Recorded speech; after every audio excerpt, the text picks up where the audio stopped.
Doctor Kalam அவர்கள் 10 கட்டளை கொடுத்திருக்காரு. அடுத்த தலைமுறைக்கான 10 கட்டளை. அதுல 5வது கட்டளை குடிப்பழக்கம், போதை பழக்கம், சூதாட்டம் போன்ற வீணான பழக்கங்களுக்கு நான் ஒருபோதும் அடிமையாக மாட்டேன்.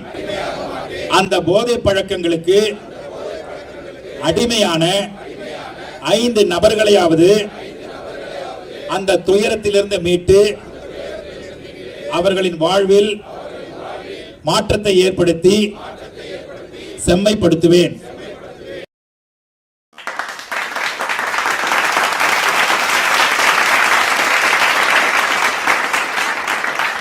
இந்த படைதான் தமிழ்நாட்டை போதை இல்லாத நல்ல பாதையை காட்டுகின்ற ஒரு அற்புதமான குழு என்பதை உலகத்திற்கு காட்டுவோம். இது போல நிறைய குழுக்கள் அங்கங்க உருவாக வேண்டும். போதையில்லா தமிழ்நாட்டை உருவாக வேண்டும்.